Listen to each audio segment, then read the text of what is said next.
Welcome to I Hate James Dobson, a podcast about books, brooks, crooks, and turning looks. Ooh. You don't see that last part because this is a podcast, but trust me, we are turning looks. We certainly are. This blanket looks great on me.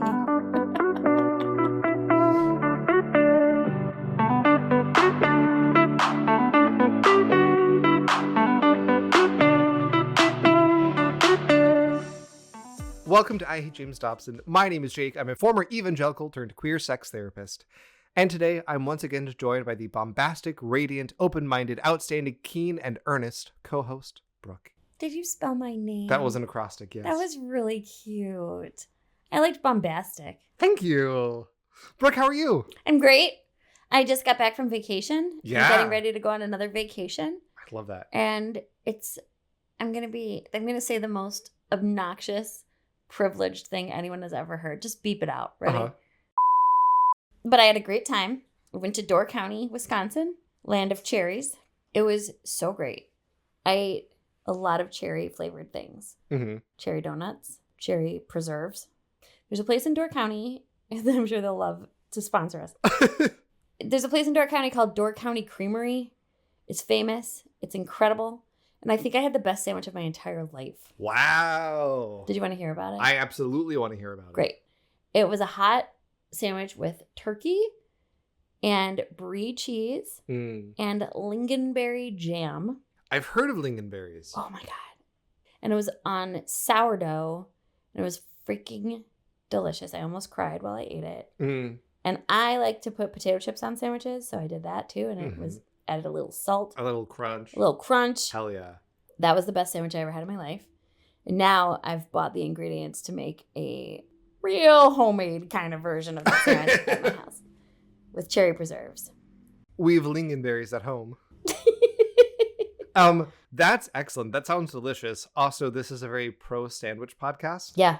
Friend of the show, Tal Lavin, has a whole Substack all about sandwiches and their history. He does? He's really good about it. It's really cool. Oh my God. Yeah. That is amazing. I did not know that. Mm-hmm. Well, I am a huge sandwich fan in that I love sandwiches and I love huge sandwiches. What's your favorite sandwich? A hot dog. I don't know. I feel like purely for the nostalgia, I have to say peanut butter and jelly. Okay. Is it the best or no? Is it my favorite? Yes. That's fair. But let me tell you about something. Mm-hmm. Picture it. Picture it, audience. Sicily. Picture it, readers. It's a hot summer day. Mm-hmm. You're sitting outside on a beautiful patio at a wonderful restaurant, and you have just ordered a BLT. BLT was my backup. It's so good. If it's made right with that really fresh tomato, crispy bacon, the right amount of mayo, toasted to perfection, the L is bright and green. That's like one of the best sandwich experiences you could have. Honorable mention to a meatball sub. A meatball sub is incredible. Do you put anything on the meatball sub? Cheese. Yeah, I like to put green peppers on it. Ooh. And sometimes olives. Interesting. Like black olives. Mm-hmm. I know. Everyone hates them. They're all going to tell me I'm gross. I'm not an olive person, I have to say. Well, you could be. Boyfriend loves some olives and pickles. He loves pickles, which I hate both. You hate pickles? I'm not a pickle person. You look like a pickle person. That is the most offensive thing you've ever said to me. I just wanted to say pickle person. Can we just talk about like one more sandwich? Sure. I don't have one in mind. I just want to talk about more sandwiches.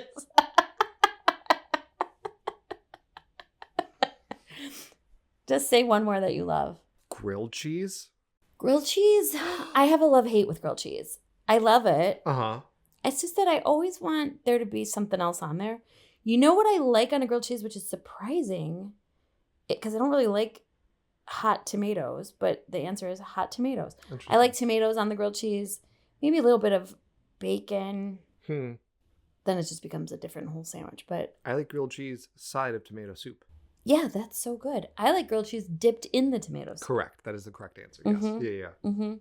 I just made my first grilled cheese sandwich last year. Ever? Yeah. Wow.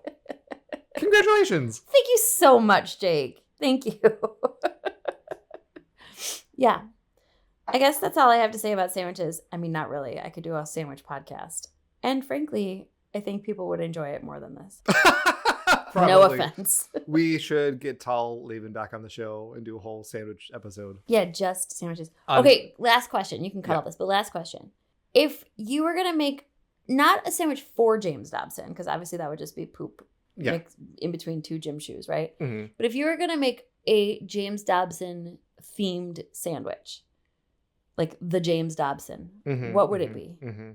It'd have to be a combination of bland and disgusting. Yeah. Like horseradish. But like kind of low-key disgusting. Mm. It can't just be like poop, right? Like it has to be like you think like, oh, that might be good. Obviously it would be on white bread. White bread, absolutely. Yeah. Bologna. Uh-huh. Oh, smart. Yeah. I stick with horseradish. He's kind of cheesy, so we have to have some cheese on there. Yeah. American cheese. But now we're just saying the sandwich I just said I like. The horseradish is pretty good. Pickles. Pickles. He's a pickle person. That's for goddamn sure. Mm-hmm. I don't hate this sandwich yet, though. Readers, write in. Let us know what a James Dobson sandwich is. Yeah. What's the you're at a evangelical deli. Evangelical. Yeah. Lettuce, but wilted. Ooh, yes. Mm-hmm. Hot lettuce. Ugh. I don't know why hot lettuce really touched something in me. Oh, God. And now it's time for Brooke's Books. Oh, my God. The Potter Show where Brooke comes out to talk about books. Here it comes. Books are coming. I have to pull up my thing that's called Storygraph. Okay, I have a lot of them. Are you ready? I'm so ready.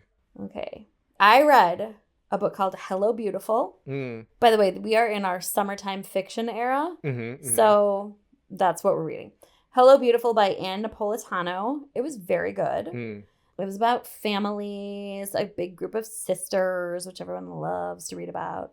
It takes place in Chicago, in Pilsen, which is cool. Ooh. But hilariously, my friend and I were laughing because the author's from New York. And so there's a lot of walking like from Evanston to Pilsen and stuff that goes on. Just ignore that. But it's very good. Okay. I also read a book called When Breath Becomes Air by Paul. That's a beautiful name. Yeah, isn't it pretty? But what does it mean? When it goes from a personal breath to just part of the world around you. Like, where do I stop and the world starts? Oh, yep. I think. It's just really pretty, isn't it? Yeah. The author's name is Paul Kalanithi. You're going to come in and fix that. I don't think I am. Paul Kalanithi. Oh, sorry. It is about someone dying of cancer, which is sad. So I just said I was in my summertime fiction girl era, and this was the exception. But what's interesting about it is that this man was a neurosurgeon, and the first half of the book is about like being a neurosurgeon and dealing with people who are dying, and then, well, not all dying, but some of them, being a doctor. Yeah. And then the second half of the book is he is diagnosed with cancer and he is dying, and how those two things sort of balance. It was very good. Okay, next book, Yesteryear by Carol Claire Burke. This is controversial. Okay. This summer, all the girlies are reading Yesteryear. Oh, this is the one that you were telling me about off air. Yeah. Yes. And it is funny. It's well written. I like the author's voice a lot. It is about a social media influencer trad wife who like has a farm and does like all her own, farm to table kind of stuff. And then she wakes up one morning and she is actually in the past and has to do it all for real. They're making a movie of it right now, I think with Anne Hathaway. And it was very good. I would be very curious to know what other people think, because I recommended this book to a lot of people while I was reading it, which is always a mistake. Because for me, it kind of falls apart at the end, which is a general consensus from a lot of people, although also a lot of people love it. So I've lent it to some friends and they've all had mixed responses. So if you've read it, I would love to talk about it. It's at least like people are talking about it and it's interesting to talk about. Yeah. The ending, well, we'll talk off air, but the ending has some, as a therapist, I was like, maybe Maybe. Next is a book called The Elsewhere Express by Samantha Soto Yambao. And this was very dreamy, very metaphorical. It's a train, but it's really more like a train of thought. It was very good. I liked it a lot. I read it on an actual train, so that was fun. But it was a little, we were just talking about this off air. It was also a little bit like hearing about someone's dream, 300 pages. You know what I mean? Uh-huh. And then. And every once in a while, there would be this sort of metaphorical thing that would happen, and you'd be like, oh, that's so kind of pretty and interesting. And then she would like explain the metaphor, and I was like, well, I got it. So there were times where I felt like it was maybe a YA book, and I am going to give it to my niece because it's very pretty and visual and interesting. But that's probably the book of hers I'll read, and then that's good. The last one I have before I think we hit what I did before is The Land and Its People by David Sedaris. If you love a curmudgeon-y old gay man complaining about the youth, you'll love I do. The Land and Its People by David Sedaris. I adore him. I love him. I've been reading him since I was like in college. I forgive him all his trespasses, right? Like I'm just like, whatever you want, you can say it. So it's a little like get off my lawn, but I still love it. And he's so funny, and his voice is so funny. Like his writing voice. I love that. So that's what I have. Oh, I'm currently reading A Little Life, which I just started. Did you ever read that? It's gay. Just like you. No, I did not. Did you ever read that gay book? Oh, but you're gay. It is about 4 friends in New York City. I'm on page 40, so they're all just friends and they're hanging out and things seem nice. Seems lovely. But the cover of a screaming, crying man leads me to believe that on page 800 at least, things are going to take a turn. That's what I'm reading. That's Brooke's books. You have been invited and you have gone through it. Now it is over and we're going to move on. But if I keep doing this rap, which hilarious that I called it a rap, then we don't have to hate James Dobson. So I'm going to keep going forever, and I'm never going to stop this song. And books are sometimes short, and books are sometimes long. We are never going to stop talking about books, because then we have to talk about James Dobson, and I don't want to. Doodly-doo. This has been Brooke's Books. Tune in next time to hear Brooke say... I tried, everybody. Also, we have a Patreon. Check it out, or don't we love you. Okay, bye. We have a Patreon? We do have a Patreon. We have watched a ton of James Dobson videos lately, and frankly, I am tired of hearing his weird little voice, seeing his stupid, ugly sweaters, and being subjected to his terrible stand-up bits. The conversation, most recently with Kevin and Kelly, was really nice. Oh yeah, good job. Thank you. It was hopeful. But we aren't here for hope. We are here to clown on a fucking jerk. For whatever reason, when I read that out loud the first time, I'm like, that feels very sexual. Clown on a jerk. It does not feel at all sexual to me, but to each their own. Wait, while we have this pause, I just want to say thank you, Kevin and Kelly. You're amazing. That was fun to listen to. I was confused about where I was at the beginning, and then I remembered I wasn't there. I love it. And Kevin, shout out for singing along to the theme song at the end. That was maybe my favorite part. It was really good. Okay, go on. As you know, James Dobson wrote a ton of books. Most of them are parenting advice / guides on how to best abuse kids. They're full of lies, distortions, opinions dressed as facts, and self-aggrandizement, the likes of which would make Andy Dick blush. But what if I told you could get all that and more wrapped in a fictitious narrative? Yes, readers, that's right. James Dobson wrote a novel.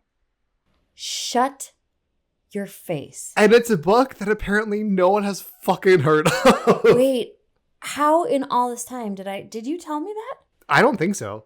Well, so I've mentioned this a couple times to people, like I'm reading James Dobson's novel, whatever. And the overwhelming reaction I get is, James Dobson wrote a novel? James Dobson wrote a novel? No one has heard about this. Even like deep haters, certified haters have not heard about this. Oh my God, I'm so excited. The folks over on our Patreon who I put out a poll to say, what do you want us to cover next? Overwhelmingly chose this. Is it going to come out of your backpack? It sure is. Brooke, today we're talking about James Dobson's 2013 novel. Oh my God. What is it called? Fatherless. Cute. And the cat's in the cradle and the silver spoon.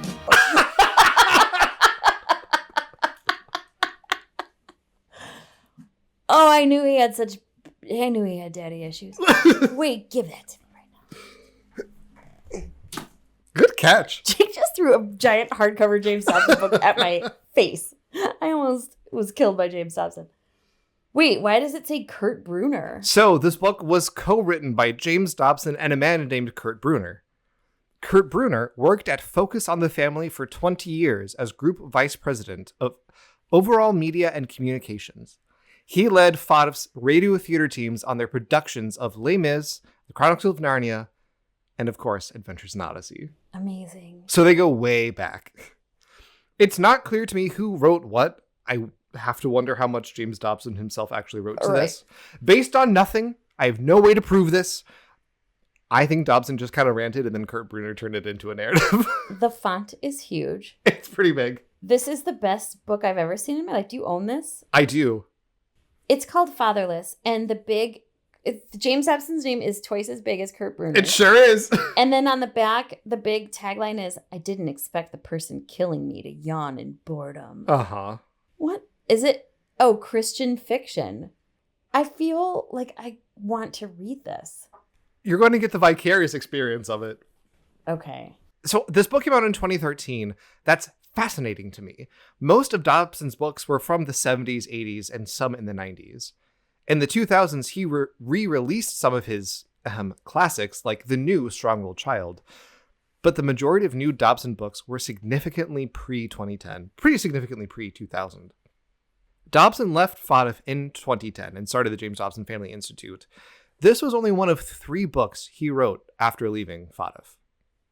Wait, it says it right here in his bio. Yep. Can I read a little? Please. Dr. Dobson wasn't ready to retire when he left Focus on the Family in February 2010. He knew that God had given him a mission and a message many years ago, and that God had not yet lifted that assignment from him. I mean, it's supposed to be like where you're from and who your publisher is. Dr. Dobson felt God directing him to start a new ministry, which he did in March 2010 to continue blah, blah, blah, blah, blah. And he called the new organization Dr. James Dobson's Family Talk. Mm-hmm. I'm actually more interested now in learning about Kurt Brunner, who is, a pastor. Mm-hmm. Okay, well, you're going to talk about all this, but here you go. I don't have a ton on Mr. Brunner. Dobson gave interviews promoting this, which we'll talk about at the end. But from those interviews, I learned that in his day, Dobson was a clinical member of the Association of American Marriage and Family Therapists, AAMFT, which is like my main professional credentialing body, which I guess I always suspected, and I'll probably cut this bit, but I'm like, literally we're peers. And also, I just did a big training to be an AAMFT approved supervisor. And I was trained by people certified through AAMFT. Let me tell you what, I didn't talk about James Dobson. But we talked about some stuff related to James Dobson. He would not be welcome in the organization today. No. I have so many questions. And I know you're going to answer them all, but I just want to put them out there. Go for it. I might not answer all of them. Is he proud of this book? Deeply. Deeply. Okay. This was like the dream. Like, write the novel, write this. Okay. Is it low-key about him? Yes. The answer is deeply yes. There is not necessarily a James Dobson stand-in. Mostly. There's not like a Bob Jameson or something? I will say, in the same interview where I learned that he was part of AAMFT back in his day, he said when we gave this to people to review, they found it really gripping. Someone said that they read this book instead of watching the Super Bowl. Which I was like, oh, calm down, dude. Stop sucking your dick for 1 second. He's so proud of this. He's really proud of it. He compared it, it's a future-based dystopian novel. He compared it to The Hunger Games. Oh my God. God. I took that personally. Wait, I forgot The Hunger Games was even a thing in 2013. Yeah. The book is set in the future. It's very clearly about, like, America in 2012. Well, it's like the photo is a house in front of the Capitol? Yes. Uh-huh. Oh, he compared it to The Hunger Games? Yeah. Oh my God, Bob Jameson. Before we get into the book specifically, I also want to note that this book was dedicated to a guy named Chuck Colson, Not to Shirley? Not to Shirley. Chuck Colson was special counsel to Richard Nixon. In the job, he was described as, quote, the evil genius of an evil administration, and, quote, Nixon's hitman. Oh my God. I had a whole section just listing all of his various crimes and potential crimes. I got rid of them. The one that really stood out to me, he proposed firebombing the Brookings Institution, which is a vaguely liberal think tank. Bombing it. Firebombing it, yeah. This is the best day of my life. This is not what I was expecting for tonight. I'm so happy. Chuck Colson went to jail for Watergate. Oh my God. Oh, wait, that was way before this. So he dedicated it to the... Yeah, well, so in prison, he had an evangelical conversion and then spent the rest of his life leading various prison Christian ministries. Dobson loves a prisoner who finds Jesus. I mean, it's a classic redemption story, right? You have the lowest point of your life, then you find Jesus, and you turn around and become a good person. Colson, his time in jail, honestly, was pretty minimal, if we're being honest. Like, he was a well-connected white guy. He's going to be fine. He remained politically well-connected and politically active throughout his life. I watched in memoriam, a lot of people, like, really famous Christians and Christian politicians spoke, including Mike Pence. His legacy is complicated. When you're working in prison ministries, you're working a lot with Black people. So there's like he like made a lot of equal opportunities. But in my view, he was a scumbag and a fraud who happened to do some good things. But that's who this book is dedicated to. Oh my God. Does it just say for him, or does there like a whole... In memory of the late Chuck Colson, who foresaw and warned about the ominous trends depicted in this book. With that out of the way, let's get into it. Hell yeah.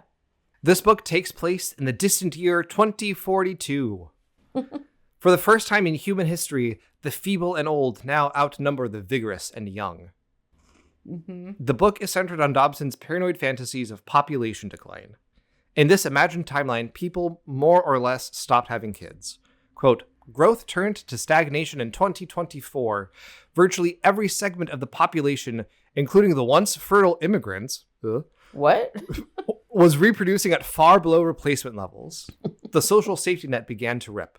In 2036, a man named Lance Lohman was elected to be president, ushering in the return of Camelot, which is a JFK reference. My God, this guy's so fucking old. An economy fueled by the promise of genetic advancements, especially in vitro selection, selecting embryos to implant after screening for potential abnormalities or diseases. Think Elon Musk. At a time with no terrorist attacks and soaring stock markets. This was all for naught, though, as the eugenics bubble burst and the country faced huge economic problems. The cost of state-subsidized senior care ballooned, and seniors began to pull out stocks to salvage what remained of their savings. In response to this population-induced economic turmoil, President Lohman did the natural thing and created a government-funded assisted suicide program. Oh my God. It was called the Youth Initiative, meant to lower the average age in the United States. It was, quote, based on a common sense and compassionate idea to give seniors and other dependent adults the right to transition resources to the younger generation rather than hoard it for their own preservation. In other words, reduce entitlement spending and incentivize wealth transfer from those draining the economy. Huge trigger warning for talk of suicide and murder. And also just the most heinous shit. It gets dark in like really weird ways. You just told me I was talking about murder too much earlier. I sure was. I didn't say too much. I said it had come up multiple times. Important to note also, the in-world euphemism for assisted suicide is transitioning. Ooh. Because they transition the resources from them to the younger generations. Mm-hmm. I'll use the phrase transitioning a lot because I got real tired of writing assisted suicide in the script. Mm-hmm. But know that it's not in the transgender sense of the word. I also don't know how intentional that double entendre is. I feel like it probably was kind of intentional. That's the setting of the world. Not enough babies, too many old people, so the government decides to kill all the old people. Do the old people have a choice in that? Yes. It's supposed to be voluntary. Oh, okay. A big theme is like, how voluntary is it actually, and is it coercive? But theoretically, yes, it's supposed to be voluntary. What's the evangelical stance on assisted suicide? Negative. Not good. Okay. We'll talk about it, but Dobson's very anti-suicide. Oh. And not in the, like, our job as therapists. We try to help people Well, sure. through. Most of us are anti-suicide, but I see what you're saying. His is like, it's a mortal sin and you're going to hell for it. Okay, so assisted suicide, no go. Real bad, yeah. Okay. Readers, I have a whole visual gag set up for this experience, and it's just for Brooke. Oh my God, I'm so excited. There was a special delivery and everything. There was a special delivery. I'm gonna cut this. It takes me a second to get things set up. Okay. Should I look away? No. Okay, I'm really excited. Oh, I'm going to narrate this. There's something hiding in a drawer. Jake is pulling out something from a drawer. It appears to be many Post-its. And now something from the Postmates bag. But Jake's told me it's not candy or edible. Oh my God, now there's things coming out from behind the couch. A bulletin board. This is elaborate and I love it. There are a million characters in this. Oh my God, thank you. So I'm going to put all of their names on a corkboard. You're so sweet. And then I'm going to connect them with string. Are you using the pins from Put a Pin in It? No, I should have. I bought more pins today. Jake's going to put a pin in it. This is thrilling to me. We're obviously going to take photos of this. So the very first scene of the book follows a boy named Antonio Santos. Okay, that already makes me nervous. Antonio is newly 18 Okay. and has ALS, Okay. the disease that Stephen Hawking had, which they mention so many times. Oh my God. Antonio is a bright kid who is very aware of the financial sacrifices his family has to make to care for him. Wanting to be heroic, Antonio signs up to transition while he's 17, which is a big no-no. The opening scene is the day of his transition. Transitioning is done via lethal injection, a serum called potassipass. Potassipass? Like potassium. ICS. As Antonio begins to receive the serum, his mom bursts in and tries to stop him. There's an altercation between his mom and a nurse as Antonio begins to fade. The very last thing Antonio sees is his mom slip and fall, hitting her head and killing her. Oh. This book is so fucking dark. My God. We have 2 dead people at the very start of this book. Oh my God. As I mentioned, this has a bajillion characters. It has several POV characters, but the main one is a woman named Julia Davidson. I'm really curious to know how Dobson writes women, but that'll be a topic for another day. Oh, it's a topic for today. Oh, great. Julia is a 34-year-old single woman. She is a feminist journalist who won a Pulitzer Prize for an article named Guyland, exploring the world of immature men. Oh, no. Wait, what's it called? Guyland. Oh, God. Knowing nothing else about her, Brooke, what do you think Julia's arc is in this story? I already know the entire thing. She's going to find Jesus. Or go to hell. Those are kind of the 2 options, I suppose. This is how Dobson describes the culture of men in the book, and it's a fascinating look into his view of gender. Quote, her Guylanders feature had struck a major cultural chord. For decades, 2 trend lines had been moving in opposite directions. Women were on the rise, earning most of the college and graduate degrees and filling most openings in the lucrative professions. Hell yeah. In a few short decades, American girls had managed to overtake centuries of boys' club bias and patriarchy to become the most affluent, independent females in history. American girls. Over the same period, however, another trend had emerged. American boys were more than happy to hand over the reins to assertive gals. Great. Unlike their grandfathers, more and more guys inhabited the comfortable borders of Guyland, where they formed clans of rent-sharing roommates and worked part-time jobs to protect time for climbing virtual world ladders and sampling the endless supply of young women offering no strings attached pleasure. I'm going to get back to this quote in a second. Dobson fucking hates men who play video games. It's like his shorthand for immature. Men are working part-time jobs, living with other men, playing video games, and watching porn. That's basically culture men. I mean, okay, go on. Many said the trends of guy passivity and gal advancement had fueled the innovations that created the multi-billion-dollar in vitro selection industry. As age ambushed millions of women, they now sought something no Guylander seemed willing to provide. A child, rather than a mate, had become the life partner of choice. As age ambushed the women. Okay. Girls on top, boys having fun, every child a wanted child, the perfect world. But getting what one wants does not guarantee liking it. Julia's future was the first mainstream story to overtly associate a decline in male achievement with a rise of female depression. She compared the phenomenon to separation anxiety after centuries of male domination. Like abused children taken from parents to foster care safety, oppressed women needed time to adjust to a better existence. Medicate the depression, she had written. Don't abandon the dream. There's a lot of strawman feminism in this book, which we'll unpack later. But there's this hilarious recurring bit in this book where every feminist will get really mad if you call anyone a husband or a wife or talk about marriage. Oh my God. They will aggressively correct you to say partner.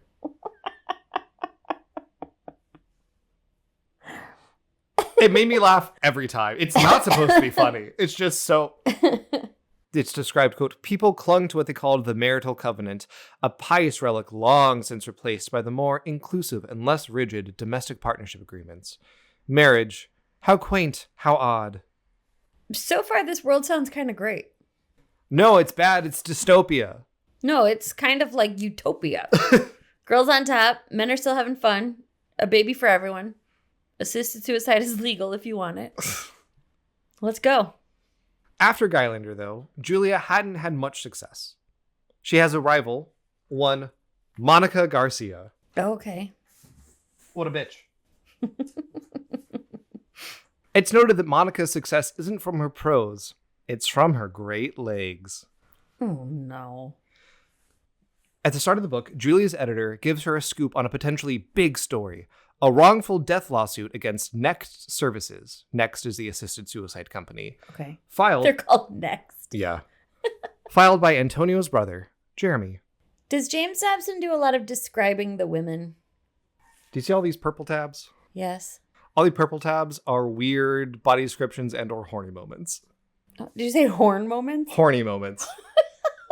Oh, no. We will talk about it too. The editor specifically says, we want you to portray him, the brother, as the pawn of greedy lawyers. When Julia responds, you want the brother demonized? The editor says, in the most fair and balanced manner possible. So this whole storyline is Dobson complaining that the press never treats him fairly. Mm-hmm. Julia starts investigating the story, interviewing Antonio's brother, Jeremy, as well as the nurse who facilitated Antonio's transition. After spending years as a staunch supporter of the youth initiative, she begins to question its morality. Jeremy also gives Julia Antonio's journals to review as part of the investigation. Julia also has a sister, Maria, with whom she lives, because married couples don't live together. No. Is anyone even married in this? Not so far. Okay. In the house is also Maria's son, Jared. No idea who the dad is, which is pretty common for the time. Okay. Julia and Maria also don't know who their dad is. He left when they were young and then died, actually. This is so convoluted. My setup for the book. Yes. Yes. Maria's main character attribute is that she's a slut. Oh no, Maria. And she's a slut because she was molested. Oh my God. And that's not me reading into it. There's a whole subplot that we're not going to get into about her dating life in this book. But when Jared, her son, expresses frustration about his mom being a slut, Julia says it's because she was molested. God. A quick question. Uh-huh. Is there going to be a homosexual in this book? There is exactly one homosexual who does not get a name. We were not talking about him. There are no fags in this. Great. And cute. And a fag. And the cradle and the silver spoon. Finally, Julia suffers from nightmares. It's kind of vague. It's like she's drowning. She can see faces below her and a man above the water. It comes back a couple of times. When she wakes up... I bet I know who the man above the water is. Is it Jeebus? It's a combination of Jesus / her dad. Mm-hmm. When she wakes up, she tries to journal about it, but the only words she's able to write down are man, shadow, anger, fear, and abandoned. Okay. That is character 1. Character 2, Kevin. Yay, Kevin! Don't you love Kevin? Not this one. Kevin is described as a handsome 36 years. Kevin Tolbert carried himself with poised confidence that felt sufficiently shy of conceit. His blonde hair and trim athletic build suggested a high school letter in tennis or wrestling. It had actually been soccer. This is James Dobson's wet dream of an American boy. If there's going to be a James Dobson stand-in, it's going to be Kevin Tolbert. Mm-hmm. He is in the U.S. House of Representatives for Colorado's 6th Congressional District. And his chief of staff is his best friend, Troy Simmons. Is Troy also white and handsome? Yes. Mm-hmm. At the start of the book, they have just received a $250,000 donation from a mysterious man named Evan Dimitri. Okay. I also want you to know, as I'm setting all of this up, these are just the important characters. Oh my God. There are so many characters I cut from this recap. If they're on the board, they're here for a reason. Wait, who's Evan? He gave them lots of money. Yes, he's a mysterious funder. Okay. Most of Kevin's plot in this book is being part of a committee on economic austerity to try to save the economy under the umbrella of a guy named Senator Franklin, who's not on the board. It is presumed that Franklin will be the next president, so getting in his good graces is vital. There are so many scenes of Kevin in meetings with this committee, and they're all boring as sin. Kevin's big idea is called the Bright Spots proposal. Bright spots are the places in the country that have the highest fertility and lowest rates of transition. They're also the places that are best off economically. So he wants to encourage people to follow suit.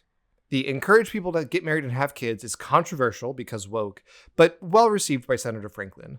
Getting rid of the transition industry, however, is a non-starter for everyone else. Kevin is married to Angie Tolbert. Together they have 3 young kids, Tommy, Joy, and Leah. Okay. They're mostly not actually characters. I'm just putting them on the board. Sure. Leah is their youngest, who was born recently. Now, having 3 kids is a big source of stigma for the family. People who get married, gasp, and have lots of kids, double gasp, are derisively referred to as breeders. And the stigma is extra strong because they didn't go through in vitro selection, opting for what they call natural conception. Mm-hmm. Because they didn't do IVS, they learn that Leah has Fragile X syndrome. This is a real thing. It is a known cause of autism. Oh. They never say autism in the book. They only say Fragile X syndrome. Hmm. Kevin and Angie talk to each other and their pastor and the pastor's wife about what to do. The pastor says, quote, "In a world that treats human life like a commodity to use and discard, many would call you extreme, extremely heroic." And this subplot infuriates me. We'll talk about it at the end, but they act so fucking high and mighty for daring to love their autistic kid just as they are.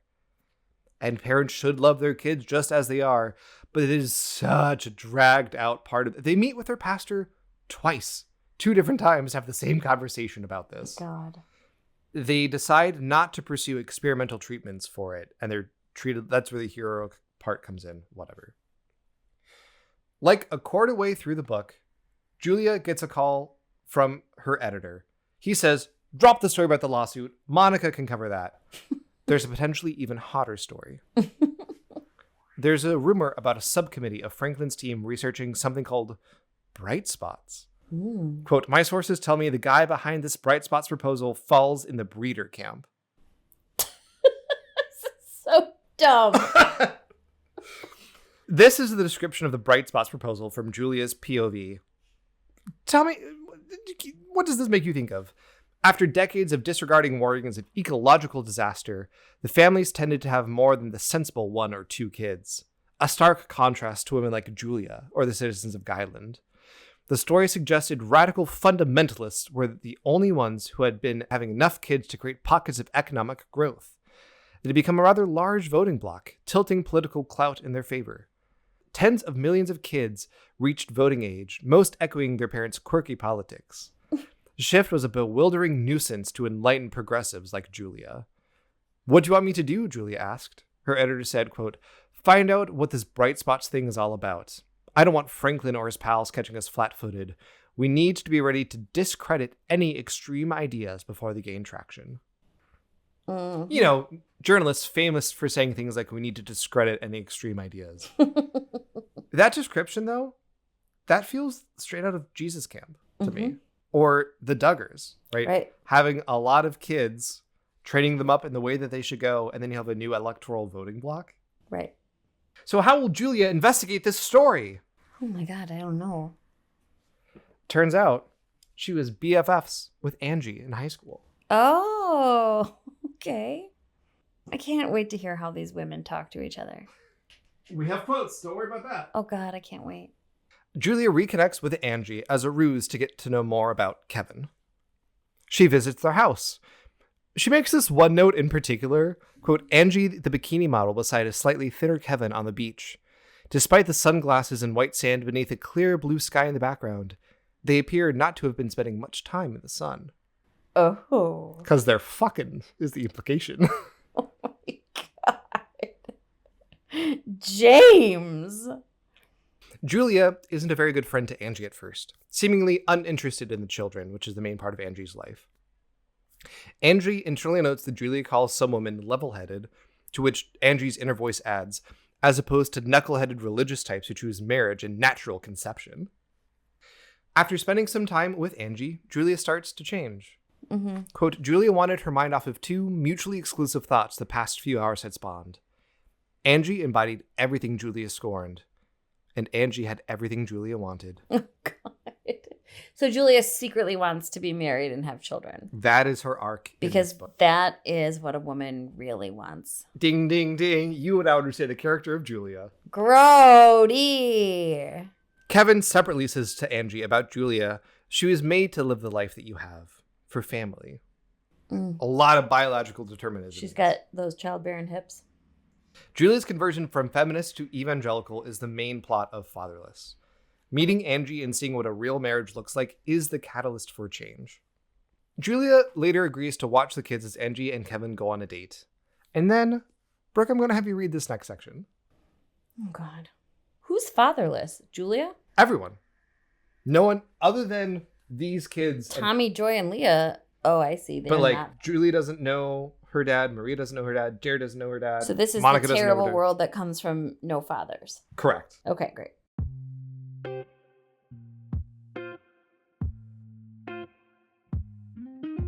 Kevin ignored his phone and turned toward the kitchen, where he retrieved 2 glasses.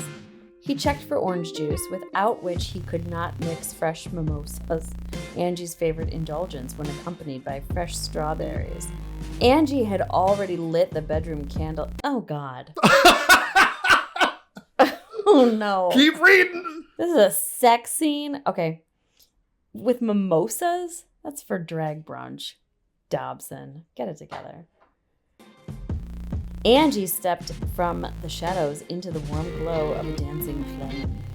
Kevin's heart began to race, as it had on countless occasions since their wedding night, as he anticipated opening the same favorite gift in new wrapping paper. Julie and Angie went lingerie shopping earlier in the day. That phrase skeeved me the fuck out. I did not like that. Ew! Ew! Ew! Is this gonna have mouth to breast in it? Oh my God. Okay. Oh God, we have to hear Dobson talk about the lingerie. Because you know this is Dobson's pervy little brain. Sure is. Flowing lace in precisely the right locations.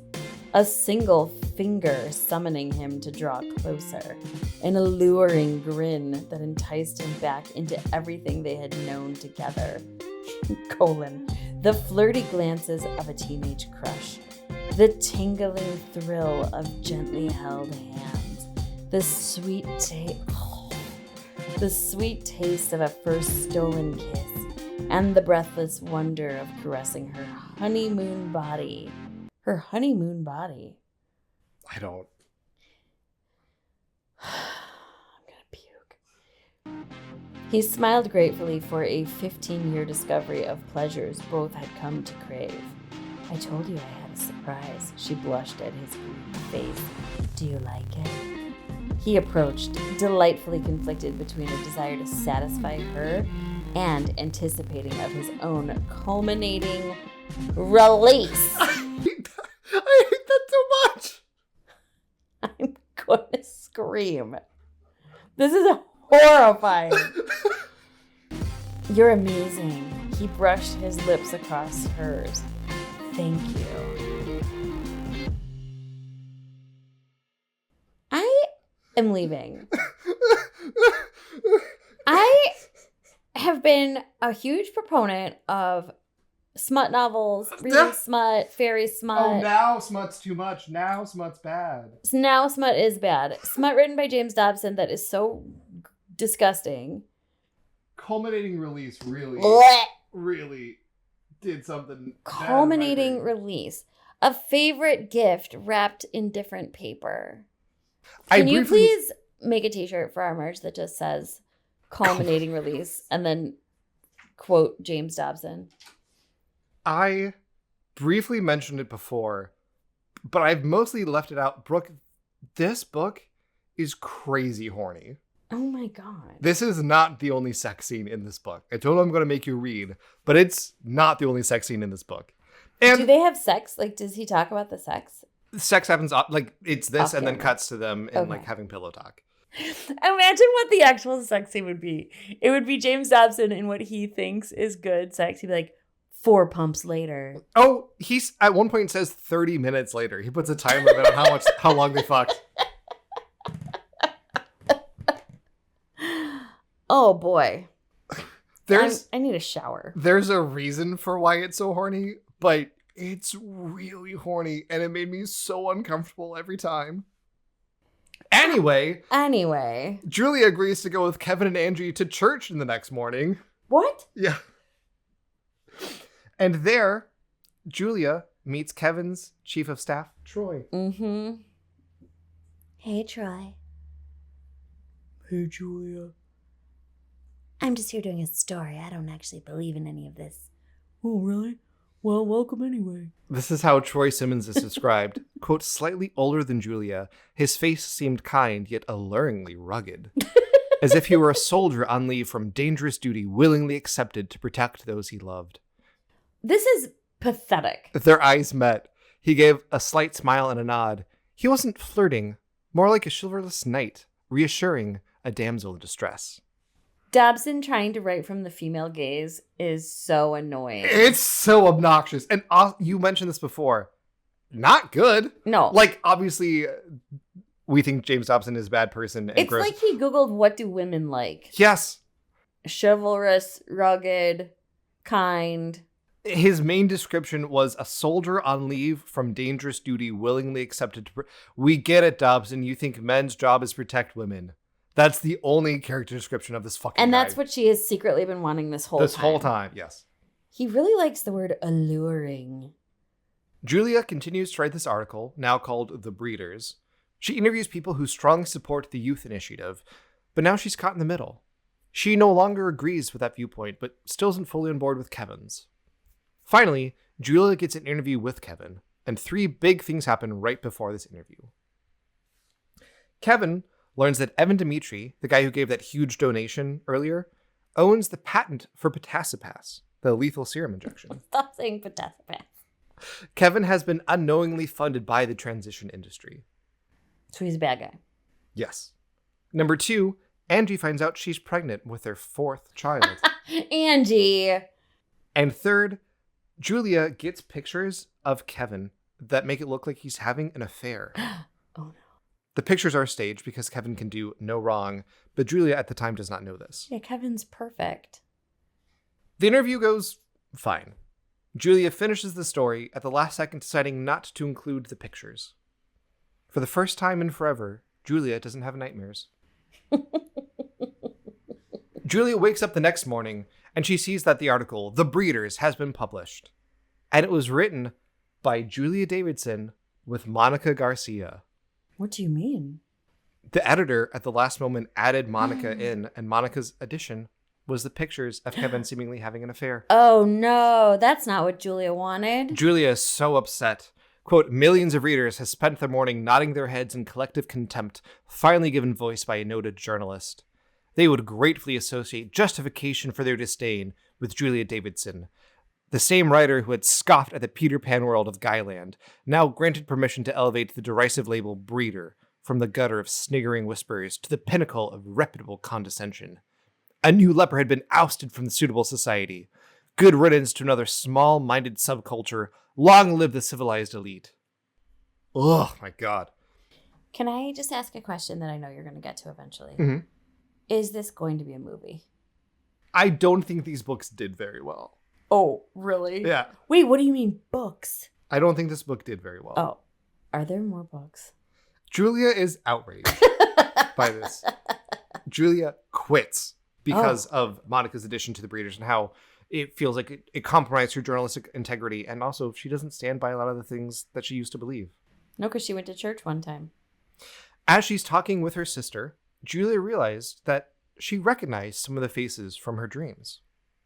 Notably, one of the faces was Antonio Santos, the kid who died at the very beginning. What? She has his journals from his brother from the article that she was writing at the very beginning. So she flips through the journals, and the last entry says this. It's dated August 17th, 2041. Quote, "If you ever hear from Dad again, tell him I say goodbye, and I hate him. I know he's the faceless man in my dreams, the one who never reached back when I called for help. I'm glad I won't have any more nightmares. They scare me more than I've admitted. It feels like I'm drowning, getting sucked down away from the life I was supposed to live. But that's over now." The same dream. Antonio Santos has been haunted by the same dream. Julia's dreams started August 17th, 2041. She inherited his dreams. She inherited his dreams. Actually, that's kind of cool. Julia clears things up with Kevin and Angie, who reconnect. Angie tells Kevin she's pregnant and he's overjoyed. It's also implied that Evan Dimitri was the one who staged the pictures of Kevin. He's just a cartoon villain. Absolutely. Julia, as a freelance journalist, ends up writing an article about the lawsuit on Antonio's death. She ends up dating Troy. Oh, good. The end. What? Mostly. Wait, what? Yeah. That's more or less how this book ends. What? That's the whole book? Mostly. There is one other character I haven't mentioned yet, because his plot is really disconnected from everything else that we've talked about. Let me introduce you to Matthew Adams. Matthew Adams is a 34-year-old incel-y guy. He is real creepy about women. At the start of the book, he works in a coffee shop. Quote, "Matthew resisted the urge to move closer to Sarah, his boss's body, but couldn't help breathing in her fresh, feminine scent. Ew! He felt bad for secretly enjoying the pleasures of her presence. Unlike the lurid images of seductive women that populated his virtual games, girls like Sarah incited feelings just as exciting, but more wholesome. He couldn't describe the sensation even to himself. She offered a mysterious healing from the diminished manhood of his porn habit, but she was far too young, not to mention way out of his league. Ew! It's so scoldy. Matthew is 34 years old. Mm-hmm. I can't imagine that number means anything to you because I mentioned it once, but Matthew went to high school with Julia and Maria. And Matthew has a big old crush on Maria. Oh no, not Maria the slut. Maria the slut. Oh no, the incel and the slut. Is he gonna be the dad? No. No. I probably would have quit. They all went to high school together, and Matthew even asked Maria to prom. She said no. No. She's got some standards. He now wants to be a college professor. Side note, Dobson hates college professors. Oh yeah. But had to drop out because he couldn't afford it, and he also had to take care of his aging mom who has dementia. So much of Matthew's story is about a philosophy called Manichaeism. It is stupid. It is a huge waste of time, and it takes up so much time in the story. Manichaeism is a 3rd century heretical cult thing. Is it real? It's real. I don't know why Dobson chose to make this the big evil thing. Matthew spends many chapters talking to a college professor named Dr. Thomas Vincent about this. But the takeaway, the summary of Manichaeism, according to Dobson, is that the spirit is good and the body is bad. Jesus died to escape his body. He didn't literally resurrect. Matthew's story is that he coerces his elderly mom who has dementia to kill herself. He says it's so that he can get the money he needs for school. He justifies it through Manichaean philosophy. I'm freeing her from her decaying body. But mostly it's just because he finds her inconvenient. In addition to Dobson shadowboxing a random 3rd century philosophy, it's also meant to show how the transition industry isn't actually voluntary, it's really predatory. It is crazy easy for Matthew to sign his mom up to volunteer. There's a vetting process that is transparently stupid. The staff says because his mom likes the Beatles and Beethoven that she must be of sound mind. That's all that it takes for her to be approved for assisted suicide.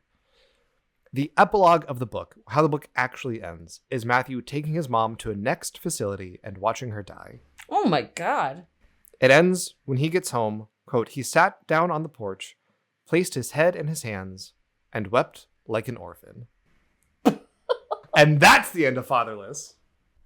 And the cats in the cradle And the silver spoon. wept like an orphan. I just have one small question for you. What? That's the whole book? That's the whole book. Does Julia writes her article, quits her job, finds a man. Matthew kills his mom. what's the point of Maria and her son? That she's a confidant for Julia. Okay. So Julia is a reformed feminist by this book. Maria is still a slut. Uh-huh. And feminists are sluts. Correct. Yes. Gotcha. Maria What about is Antonio and Julia having the same dreams?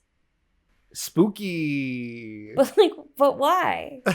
Spooky.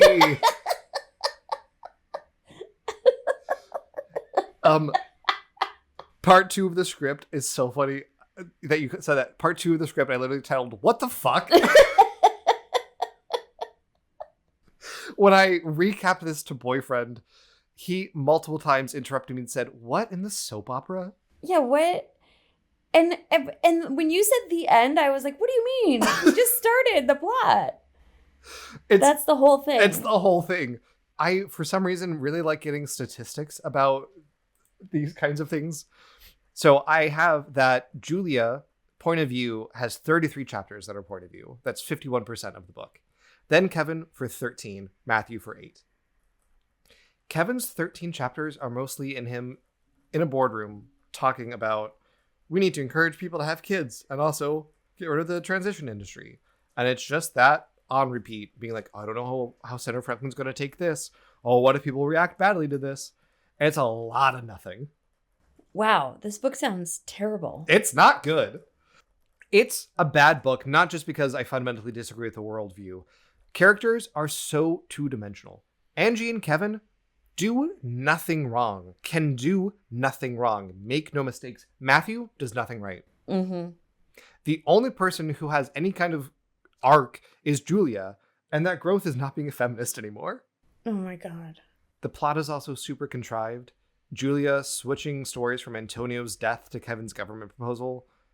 Why? What? Why? It feels reflective of the book switching from dystopia to political manifesto. I wrote that Kevin's chapters feel like parts of the Star Wars prequels, but dumber and less well written. And I don't like the Star Wars prequels.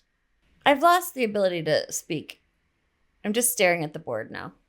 So let's talk about some of the themes here. Yes, please. Dobson has a lot to say about a lot of things. Some would say he tried to cover too many things and ended up saying very little about most of them. That's me, I'm saying that. But still, let's talk about them. Julia. She's clearly meant to be a dumb feminist who finally embraces her biological destiny to settle down and have kids. And it's her biological destiny and her secret wish. Correct. And hope. Her biological destiny that we've talked about this before, but Dobson is obsessed with the idea that if you disagree with him secretly, you know that you're wrong. Mm-hmm. We all have this knowledge that Dobson's really correct. And it's her biological destiny that somewhere in her heart she knows to be true, but she can't look at it. Medicate the depression. Don't give up the dream. Right. Feminism isn't one thing. It's a whole school of thought.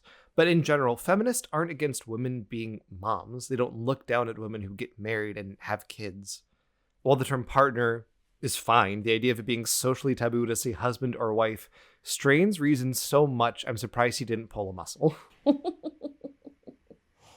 The issues with the idea of the nuclear family, according to feminism, are, in part, that for so long, women didn't have a choice. You got married, had kids, end of story. Women couldn't open their own fucking bank accounts without male approval until 1974. Marital rape was not a crime in any state until 1974. when it was partially outlawed in Michigan and Delaware. It wasn't fully illegal in the United States until 1993, and even now there are laws in states that treat it differently from non-married rape. Feminism isn't women are so much better than men. It's the radical idea that women are people. Yeah. You think you'd be friends with Julia? I'd be friends with original Julia. Yes. Unless she was secretly harboring a love for fake James Dobson. I mean, this is so... I hate it. This is so silly. Yes. And, I mean, it goes without saying, just like deeply offensive. Horribly offensive. And James Dobson now like the fact that he even made a woman the central character of this book, like speaking for women, is gross. There are two women who we get POV chapters from. Julia, who's the main character, and the other one is Angie. And all of Angie's chapters about how worried she is about her autistic kid. Which is fair, I guess, in general, but Julia's arc is becoming a mom, and the only thing Angie is a mom. Mm-hmm. Well, and she wears lingerie pretty well. She spends not a lot of time in the sun. Isn't it funny that before we recorded this podcast, I was asking you about Red Pill and Manosphere? Yeah. Oh, I thought that was very interesting. Oh my God. I do want to talk about the assisted suicide part of this. Like, that's a big theme in this. The idea that suicide is a mortal sin is really heavily discussed in Matthew's story. Quote, a mortal sin breaks the link between an individual and God's saving grace. Which, even when I was an evangelical, I found to be, like, really mean. Like, if a person's suffering so much that they think the best way out of the world is to kill themselves, and then to say, because you were in so much pain, now you're going to hell. Mm-hmm. Like, that feels wrong and gross and mean and bad to me. I oppose suicide not because it's a mortal sin. I do so because it's a tragedy. Anyone who's in that much pain needs love and care and help. The impact of suicide on a community can be devastating. Brooke, how do you feel about assisted suicide? Pro. Pro? Say more. Well, I mean... Here's my thing. Thank you. I don't like it. I can understand why for some people it feels like a reasonable outcome. You get diagnosed with cancer, it's incurable, it's stage 4, it's either that or take chemotherapy and poison yourself and prolong your life by 6 months or suffer. I'm not saying you should or shouldn't make that choice. I get it. I'm very anti-assisted suicide in only that you cannot make it a product. There cannot be any kind of profit motive attached to assisted suicide. The second it becomes a business, then it becomes coercive, then it becomes predatory. Just like everything. Right. I have similar feelings about healthcare, actually. Healthcare. I have similar feelings about wellness industry. Yes. Right? Where now self-care has become a business, right? And you're doing it wrong and you need to do this stuff.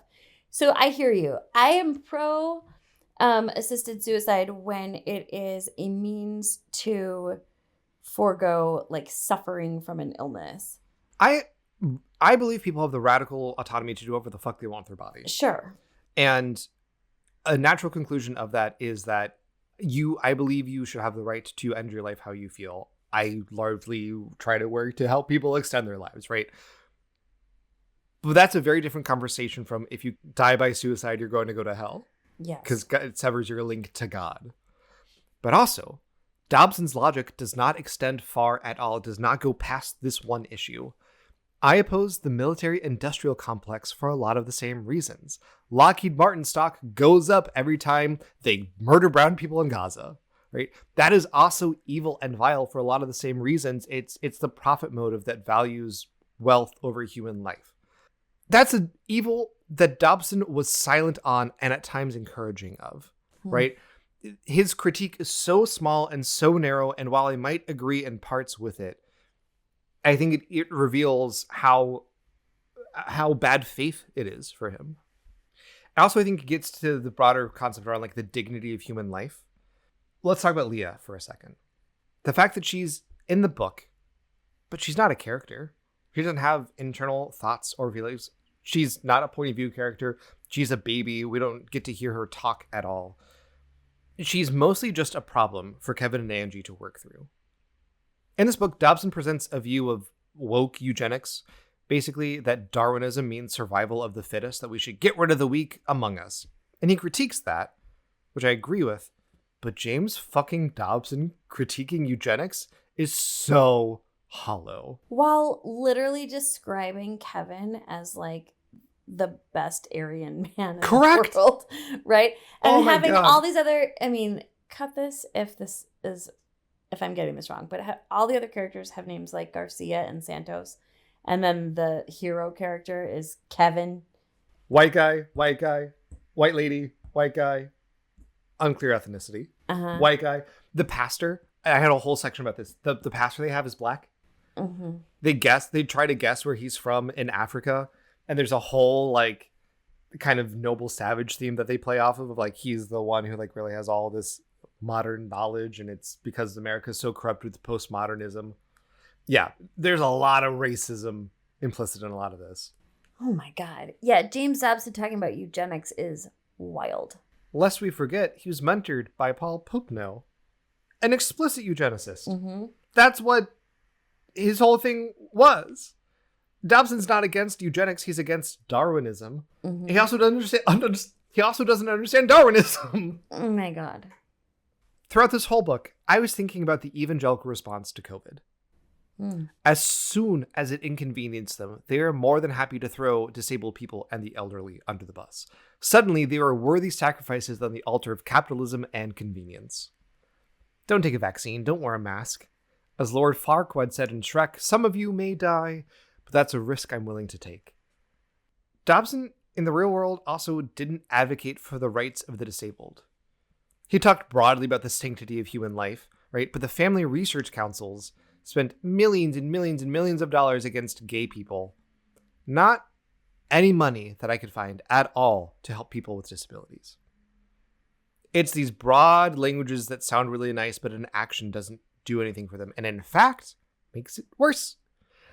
As we often come to on the show, look no further than the fucking Trump administration, which Dobson was a huge cheerleader of. For instance, by dismantling the Department of Education, Trump has stripped away what little protections existed for disabled kids and students. Trump brought on RFK Jr., who famously said Tylenol causes autism. It's a very silly belief, but it's rooted in this eugenics blame game. I just want to remind everyone that RFK did a cold plunge in jeans.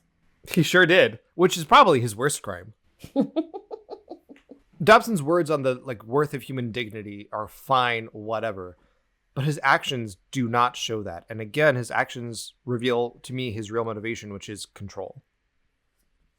So not the most important theme. People are really dumb in this book. Mm-hmm. There's multiple times where they reference The Hobbit. And people are like, what's The Hobbit? And then they go have a whole back and forth explaining the plot of The Hobbit. They do that for 1984 as well. Just a number of times. I'm like, it's set in 2042. People would know these things. That's in 5 minutes. I also love it when books are set in the future like this, but they don't account for massive things that have actually happened. And so it's and because obviously you can't, but there's no COVID happened. No right? COVID. And it's yeah, sorry, you got it all wrong because you don't know anything. Of course. They have a very confusing, I think, we'll go into this maybe in another episode, but there's a very confusing take on autism in general, right? Mm-hmm.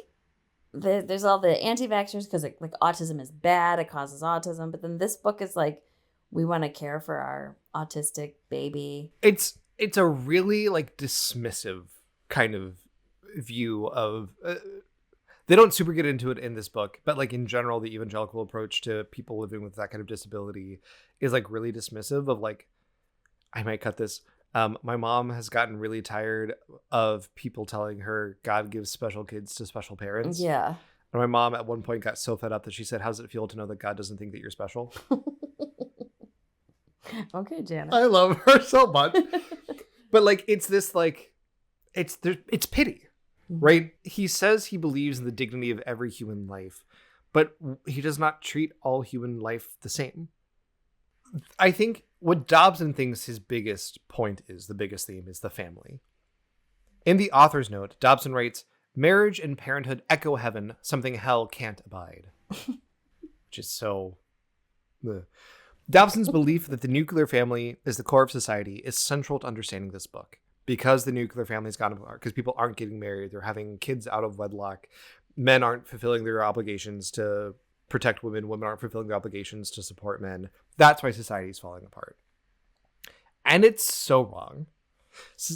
Go for it. But he's not talking about as this, like, from the way you described it, things are going pretty well in that society. Well, I mean, it's economic turmoil. There's a lot of poverty. The fact that they feel the need to kill all the old people so that there's a chance of economic survival is like, now that you've mentioned that, there's a lot of like tell don't show happening here about like they say how bad the world is, but also like you don't see Matthew's suffering, but he's still able to eat.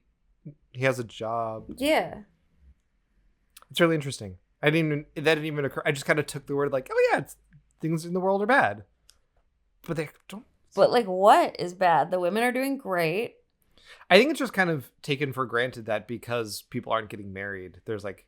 That's just bad. Yeah. Okay. It both is bad and causes badness that's not super well defined other than economic catastrophe. Okay. Societies have existed for longer than the idea of the nuclear family. We've talked about it before, but that's a pretty modern concept.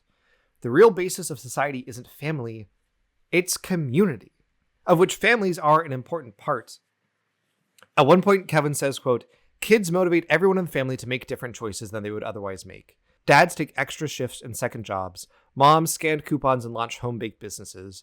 Grandparents buy birthday presents and watch grandkids, providing cheaper and better childcare while giving them something better to do than rot away in retirement villages." That is almost verbatim things Dobson has said in Straight Talk to Men and Bringing Up Boys.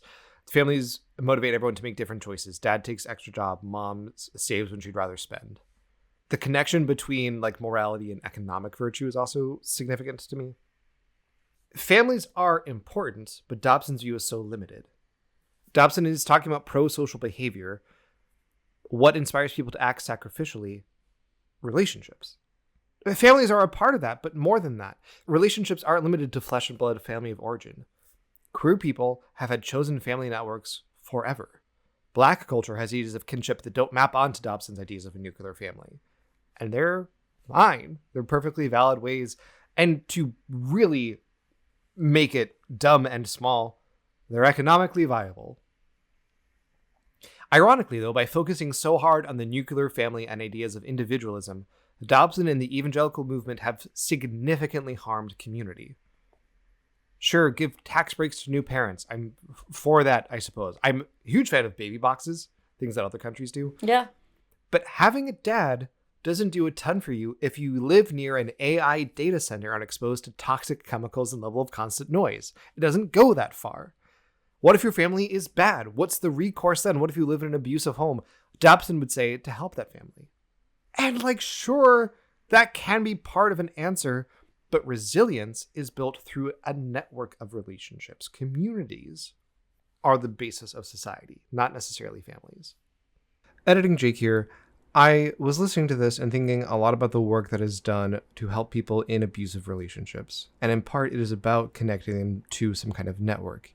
And I find that comparison really interesting here because when you have that kind of resilience through an abundance of relationships, it's really hard to control people.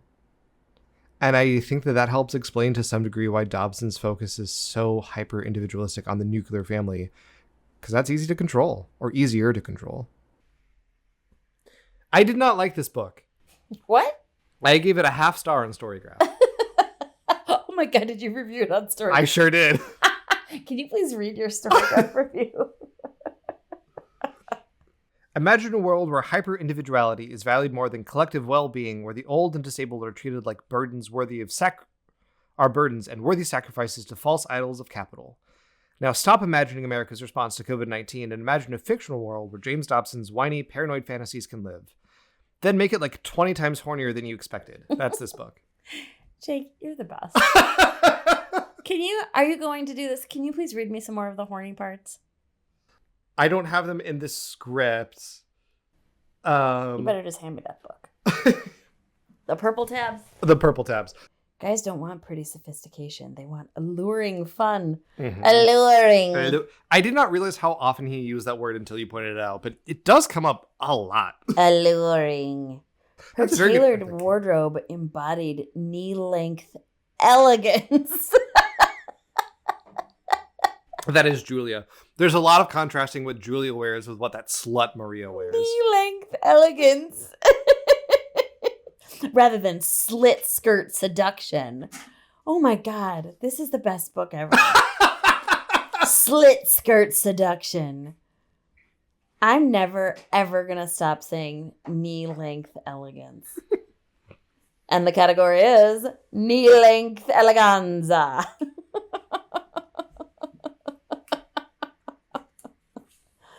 Okay, I'm sorry, because I know we got a lot to do, but... I don't like this book very much. Interestingly, the only characters who have sex scenes are the Christian ones. Well, they're married. Sure, but like they talk about other people fucking, but there's not any like meaningful depiction of it. It's really interesting to me to contrast this James Dobson with the guy we saw on those videos from the 70s. This one is so angry and paranoid and small. He was always pretty full of himself, but now his bullshit is spewing out of his ears. I want to read at the very end the author's note. Mm-hmm. A happy home is the highest expression of God's image on earth. There are forces working to destroy that image, not all of them visible to the human eye. Marriage and parenthood echo heaven, something hell can't abide. In 1969, I began serving as assistant professor of pediatrics at the University of Southern California School of Medicine and the attending staff of Children's Hospital in Los Angeles. That affiliation continued until 1983. In 1977, I founded what became a worldwide ministry dedicated to the preservation of the home that placed me in one cultural skirmish after another, unwittingly confronted forces much darker than I knew. I don't pretend to comprehend what occurs in the unseen realm, but I know that we all live in what C.S. Lewis called enemy-occupied territory. The scriptures tell us that Satan will go out and deceive the nations at the end of history. A central focus of the deception will be, I believe, the final stages of an assault that began when our first parents believed a rebel's lie. Adam and Eve. Over the past 4 decades, I've advised U.S. presidents and cheered exhausted moms as they engaged in different fronts of the same battle.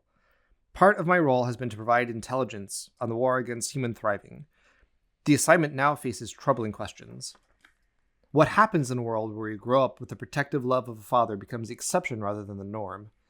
Today's inner-city poverty, racist, and violence give us a foretaste in how deeply and widely those ripples will extend. What happens when the very old outnumber the young? Demographers tell us the decline in marriage and parenthood is fueling an unprecedented drop in fertility. The growth in global population will soon end, then reverse. The human family will decline at a pace not seen since 14th century Black Death. As we are already seeing in places like Japan and Russia, economic turmoil always accompanies dwindling population as the young and healthy are burdened with the ballooning, aging, and feeble. The best projections show America on trajectory to tip downward in a few short decades. This book is a fictional account of what current demographic, sociological, and cultural shadows pretend, but it is also a celebration of God's design for families, which retains a resilient beauty and redemptive power the most ardent forces of hell cannot destroy. Dumb. We should at some point talk more about this is natalism. There's a whole movement called natalism that's very concerned with the birth rate. And while the birth rate in the US and around the world has been generally declining, there's a lot of complicated reasons that we don't totally understand. A big part of it in the US is the fact that we have stopped teenagers from getting pregnant. Mm-hmm. Also, tell me how boomers fall into all this.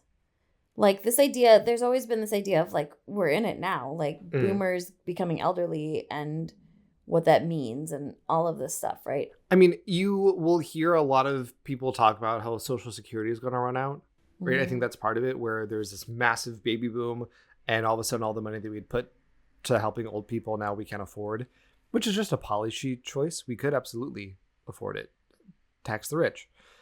It also, though, is like super racist. This is where we really get into like white replacement theory. It's not the general birth rate many of these people are talking about. Even if they don't say it as such, it's often the white birth rate that they're concerned about. Right. A way to help America specifically is to welcome immigrants, not because they're especially fertile or whatever Dobson said at the start, but just you don't have enough people, bring more people in. But a lot of the same people really concerned with birth rates also really don't want immigration. This is big Stephen Miller kind of thing. Mm-hmm.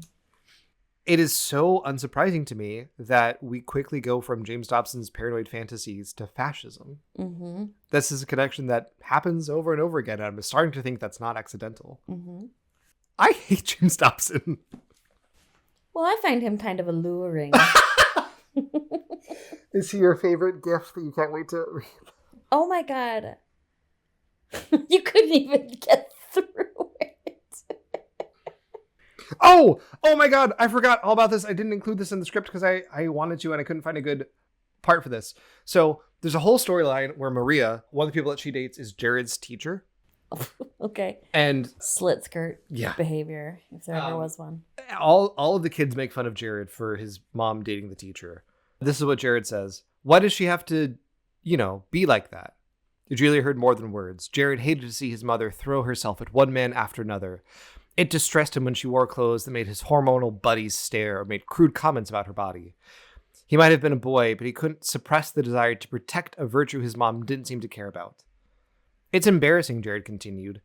Somebody will see them together and stores will fly. Every time kids see Mr. Finn, the teacher, take a call, they'll jab me and hoot like they do when they watch porn. The thing that I want to point to, they'll jab me and hoot like they do when they watch porn. I really had to work through that sentence to understand what the fuck is trying to be saying. So that's not how people watch porn. No. It also insinuates that they're watching it together. So it's a circle jerk. Uh-huh. But also it means that he's being bullied at the circle jerk. Wait. Bullied at the Circle Jerk is the sequel by James Dobson. I've had the phrase bullied at the circle jerk living in my head, swirling so around. Good. I see it in my dreams. Bullied at the Circle Jerk. That's the episode. I want to say more stuff, but I'm truly rendered speechless by this one. Great. I don't know what to say. This is a whole mess. It is a whole mess. He was like, here comes my novel world. And it's just it's somehow still just the same. It's the same thing. Dumb bullshit he's been saying for 30 years at this point, 50 years. But somehow less coherent. Yeah. In case you couldn't understand it in one of my videos or 20 books about the same thing, here's a novel. Okay, well, that's all that I have. When you were like, the end. I was like, what do you mean? I just got invested. Wait, why? Okay, now I'm starting to have some questions. Why does Antonio's mom die? What does that do? Confusing. The wrongful death lawsuit is kind of because she died, and also kind of because Antonio signed up to transition when he was 17. Mm-hmm. But they can't really pick a lane with it. And when you say it's mostly just trauma porn, honestly. Uh-huh. When you talk about transition, you mentioned at the beginning it's transitioning resources and funds. It's assisted suicide. It's called transition because when you go through assisted suicide, part of the process is you basically write a will. Mm-hmm. And so you say oh, my son is going to get the house, and then you transition it to him. That happens regardless. Yes. Okay. So a lot of this is not in a and it's already happening. Isn't that so scary? It's a lot of people already have to make really difficult decisions about do I leave my mom on life support or not, knowing that she won't probably recover. Or someone who I know and love just died and they left me in their will, but I feel weird about the money. And I knew that I was in their will, and that impact how I treated them in the last days of their life. I don't think so, but I don't that's the thing that happens, that he's acting as this totally new dystopian concept. But I mean, that has been going on since the dawn of time. Yes. You die at any age and your next of kin, whether you leave a will or not, gets your stuff. I mean, if you have a will, you determine who gets it. But yeah. That resources transitioning from one person to another is not a new concept. I think Dobson was very aware. He wrote this when he was old. Yeah. I think he was very aware of how aging he was and felt really persecuted that people wanted him dead and was like, they just want me dead because I'm old and I'm feeble and whatever. And felt that was like deeply unfair. And like, oh, you just want me for my money. I don't know. Again, paranoid fantasies that don't hold up under a second of scrutiny. I mean, it doesn't make any sense. It's like, of course he had a will and a trust, and I'm sure he left most things to his family. Mm-hmm. Like, that's going to happen whether you die by assisted suicide or old age or whatever. It's just not an explanation for it. It does not make sense. But it is part of the government program to get people to make that decision faster. If we're just waiting out people to die, they're taking a really long time to do that. So let's transition those resources faster. I see. But again, it doesn't make sense. That's already happening. No, and yeah, it doesn't make any sense. And by, what is it, 2042? Mm-hmm. This is like the end of the boomers then, right? And so it's like, that's, I mean, no offense, boomers, but like, that's what would be happening anyway. It's so bizarre. Yeah. Yeah, I wonder what his kind of personal issue here was. I think he has a lot of issues. It is a confusing mess. Like I said, it gets randomly dark at really weird times. Bullied at the Circle Jerk is the predecessor to Your Mom's a Slut because she's molested. That happens back, like that is how that conversation happens. And to me, I think it really reveals how sad of a person James Dobson was. Again, I don't feel bad for him. It's a prison of his own making, but like not a happy person. No, deeply unhappy person. Really, this is a way for him to very specifically not just say like, it's bad to be a slut. It's like, this lady named Maria was a slut and I'm going to talk about it, right? Like, it's really, that's why I said earlier, it's like so scoldy. It's like, yes, not just warning, hey, good kids, don't do this, but it's like angry. Yes, there is a lot of anger at pretty much everyone except for Kevin and Angie. And Troy. And Troy. And Troy's a new Christian in this book. Wow, that book was bad, huh? I hated it. And I know some people out there who hated it too, are certified haters on our Patreon. These people help make this show possible. So big thank you to Aaron H., Abigail W.S., Amber, Ben, Betsy C., Brenda, aka Wrong Brenda, Bunny with a Switchblade, Kaylee Ann, Cardamon, Chad S., Crystalline, Christina R., Des, Drew, L., Jerry L., Hannah B., Hannah L., Helly R., Jamie B., Jared B., Jen F., Jenna K.D., Jennifer A., Joanna, Julie Beth of Tarth, Justin, Cami, Carissa, Katie M., Christopher W., Lindsay, Lindsay D., Lyra S., Mara Nix, Margaret H., Megan, Melody B., Melody S., MJ Russell 221B, Nate is Great 148, Peter H., Rachel H., Revio 717, Sir N., Sean L., Spruce, Stacy, our friends at the Worst of All Possible Worlds, Theo, Timothy D.N., Tor W., Trista W., Tyler M., Unwritten Page, Vigilante Librarian, Winter Goodfox, and Ray.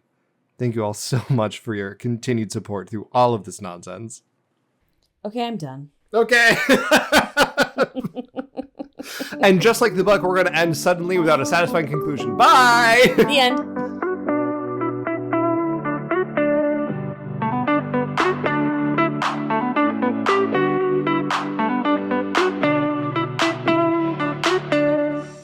I Hate James Dobson is a product of Red House Media and is a labor of love, spite, written, recorded, edited, and produced by me, Jake. I'm honored to be joined on this journey by my amazing co-host, Brooke. If you're enjoying the show, please consider rating and reviewing it. And if you want to connect with us more, check out our Patreon at patreon.com/IHateJamesDobson. You can find us on YouTube, Instagram, Threads, Reddit, Blue Sky, TikTok, and Facebook at IHateJamesDobson. You can email us at IHateJamesDobson@gmail.com. We have merch available at IHateJamesDobson.printful.me, or, if all of that's too much, simply go to IHateJamesDobson.com to find everything about the show. Our theme music is by Moonbase, and the song is called Trendsetter. Special thanks, as always, to Drew, Lindsay, DJ, Jack, Gary, and Karina. And thank you, reader, for enjoying our show.